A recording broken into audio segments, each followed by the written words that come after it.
ہر polling station کے وہ returning officer کے پاس پہنچتے پہنچتے، جو کہ غالباً میرپور کے اندر ہی موجود ہوگا، اس پہ ٹائم لگ سکتا ہے۔ میرپور میں چونکہ دشوار گزار راستے بہت زیادہ نہیں ہیں، لیکن پھر بھی یہ ہو سکتا ہے، تو اس میں ٹائم لگتا ہے۔ تو یہ رات کے پاکستان میں تو یہ رات کے 2 بجے کا ٹائم ہے کہ اس وقت تک رزلٹ اناؤنس ہو جانے چاہیے، جو کہ اب انہوں نے ایکسٹینڈ کر کے اگلے دن صبح 10 بجے تک انتخابات کے نتائج کا اعلان کرنے کی ڈیڈ لائن رکھی ہے۔ اچھا، تو میرے خیال میں اتنی دیر میں الیکشن کے نتائج کا اعلان ہو جانا چاہیے، صحیح۔ اگلی صبح 10 بجے تک۔ لیکن احمد بلال محبوب صاحب، ٹھیک ہے، دشوار راستے بھی ہیں، پہاڑی علاقہ بھی ہے، فی الحال میرپور ڈویژن میں اتنے نہیں آپ کہہ رہے ہیں، دیگر میں بھی ہوگا، لیکن اب تو موڈز آف کمیونیکیشن مختلف ہو گئے نا۔ آپ نے ہر پولنگ سٹیشن کا جو رزلٹ ہے وہ آپ نے ریٹرننگ آفیسر تک کیا پیدل ہی لے کر جانا ہے، گاڑی میں ہی لے کر جانا ہے؟ یہ تو پہلے ڈیسائیڈ تھا کہ واٹس ایپ کے ذریعے اور الیکٹرانکلی آپ کو اسے ٹرانسمٹ کر دینا ہوگا۔ دیکھیے، وہ تو تجربہ ابھی تک کامیاب نہیں ہوا۔ میرا خیال ہے یہاں پہ بھی شاید نہیں ہوگا، جہاں پہ انٹرنیٹ کی پرابلم بھی شاید پاکستان سے زیادہ ہے، کہ یہ جو آپ تصویر کھینچیں اسٹیٹمنٹ آف کاؤنٹی جی، اور اس کو بھیج دیں ریٹرننگ آفیسر کو، وہ پاکستان میں بھی یہ تجربہ کامیاب نہیں ہوا۔ تو فزیکلی ہی لے جانا پڑتا ہے اس اسٹیٹمنٹ کو۔ وہ ظاہر ہے گاڑی پہ ہی جائیں گے، تو گاڑی پہ جا کے پھر 2024 کے الیکشن میں تو یہ ہوا کہ ہر ریٹرننگ آفیسر کے باہر 300-400 پولنگ اسٹیشن کا عملہ وہ لے کے کھڑا ہو گیا اسٹیٹمنٹ آف کاؤنٹ، رائٹ۔ اور وہ لائنوں میں لگ گئے، اور ان سے وصول کرتے ہوئے اور ٹیبولیٹ کرتے ہوئے بھی کئی گھنٹے گزر گئے۔ تو بڑے مسائل ہیں اس کے اندر۔ اچھا، اس کو میرا خیال میں ابھی تک ایفیشینٹلی نہیں ہینڈل کر سکے، لیکن میرا اندازہ ہے کہ اگلے صبح 10 بجے تک یہ رزلٹ سارے کمپائل ہو جانے چاہیے اوکے۔ اور ڈکلیئر بھی ہو جانے چاہیے۔ احمد بلال محبوب صاحب، یہاں وقت ہوا ایک بریک کا، بریک کے بعد ہم اپنی گفتگو جاری رکھیں گے۔ Welcome back. ان فوکس ہے احمد بلال محبوب، ایگزیکٹو ڈائریکٹر ہیں پلڈیٹ کی، اور بات ہو رہی ہے آزاد کشمیر کے انتخابات کے حوالے سے۔ احمد بلال محبوب صاحب، ابھی آتے ہیں الیکشن کی جو یہ انتخابی مہم ہم نے دیکھی آزاد کشمیر میں، جس میں مریم نواز صاحبہ نے 72 گھنٹوں میں کیا گیا وعدہ آزاد کشمیر کے عوام کے ساتھ مریم اورنگزیب صاحبہ نے بھی کہا ہے کہ پورا کیا، جس میں انہوں نے الیکٹرو بسز جو ہے وہ وہاں پہنچا دیں، اس کے علاوہ موبائل ہاسپٹلز جو ہیں جس کا وعدہ کیا تھا وہ بھی کر دیا۔ تو کیا یہ کوڈ آف کنڈکٹ کی خلاف ورزی نہیں ہے؟ دیکھیے، بظاہر جو میں نے کوڈ آف کنڈکٹ پڑھا ہے اس میں کسی صوبے کے وزیر اعلیٰ کا یا وزیر کا وہاں جا کے کیمپین کرنا تو غلط نہیں ہے۔ پاکستان میں یہ غلط ہے۔ پاکستان میں کسی بھی صوبے کے اندر وزیر کا، وزیر اعظم کا، وزیر اعلیٰ کا جا کے کیمپین کرنا وہ الاؤڈ نہیں ہے۔ لیکن آزاد کشمیر کا کوڈ آف کنڈکٹ مختلف ہے، وہاں یہ الاؤڈ ہے۔ لیکن وہاں ووٹروں کو کوئی گفٹ دینا یا ان کے لیے کوئی فوری طور پہ کسی چیز کو پہنچانے کا وعدہ کرنا، وہ بظاہر کوڈ آف کنڈکٹ کی خلاف ورزی ہے۔ تو مجھے نہیں پتا کہ یہ اس کی انٹرپریٹیشن الیکشن کمیشن کیسے کرے گا۔ آج کے اخبارات میں تو بظاہر لگتا ہے کہ انہوں نے بھی اس کو قابل اعتراض ٹھہرایا ہے، انڈائریکٹلی صحیح، لیکن عموماً یہ اس طرح الیکشن میں ہونا نہیں چاہیے میرے خیال میں۔ لیکن کوئی بہرحال ایسی انہوں نے صورت نکالی ہوگی، کوئی گنجائش ہوگی تو جب ہی انہوں نے کیا ہے، ورنہ یہ الیکشن کمیشن اس پہ اوپر ایکشن لیتا۔ اور اس کی شکایت تو ظاہر نیئر بخاری صاحب نے، جو دوسری ان کی مخالف جماعت ہے پاکستان پیپلز پارٹی، انہوں نے تو درج کرائی ہے۔ اور آپ نے درست کہا کہ پاکستان میں جب انتخابات ہوتے ہیں تو سڑک بنا دینا یا اسی انتخابی مہم کے دوران کسی چیز کا وعدہ کر کے پہنچا دینا، یہ تو صریحاً خلاف ورزی میں شمار ہوتا ہے، کیونکہ then you trying to actually exploit the voters. بالکل، اور یہ آزاد کشمیر کے بھی کوڈ آف کنڈکٹ میں یہی لکھا ہوا ہے کہ وہاں پہ الیکشن کے دوران، کیمپین کے دوران اس طرح کی چیزیں نہیں کی جا سکتی۔ لیکن بہرحال اب یہ کوسچن آف انٹرپریٹیشن ہے، الیکشن کمیشن کو اس کا فیصلہ کرنا چاہیے کہ وہ اس کو خلاف ورزی سمجھتا ہے یا نہیں سمجھتا ہے۔ صحیح.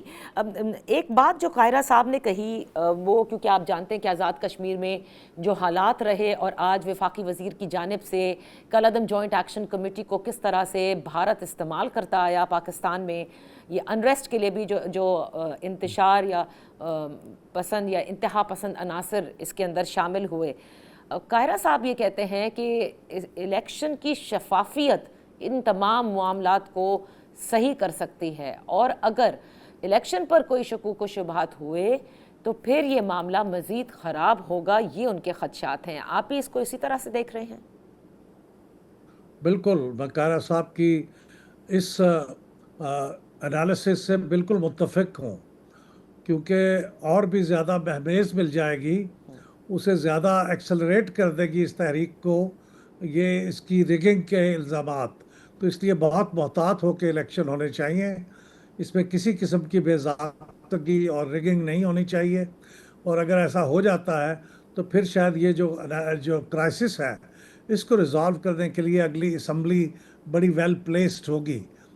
باوجود اس کے کہ دو بڑی پاپولر فورسز ان الیکشن میں حصہ نہیں لے رہی، لیکن پھر بھی اگر منصفانہ انتخابات ہوتے ہیں تو اس کو وہ ریزالو کرنے کی پوزیشن میں ہوگی. لیکن اگر ایسا نہ ہوا تو پھر یہ کرائسس مزید انٹینسیفائی ہونے کے امکانات ہیں. بہت بہت شکریہ. اسی کے ساتھ پروگرام کا وقت ختم ہوتا ہے. کل آزاد کشمیر کے مرحلہ وار انتخابات کا آغاز ہو رہا ہے اور 13 نشستوں پر جب پولنگ ہوگی اس کے نتائج آنے کے بعد جب نیکسٹ مرحلہ ہوگا تو پھر یہ ثابت ہوگا کہ آئدر یہ ایک درست فیصلہ تھا اسے مرحلہ وار کرانے کا یا نہیں. اللہ حافظ.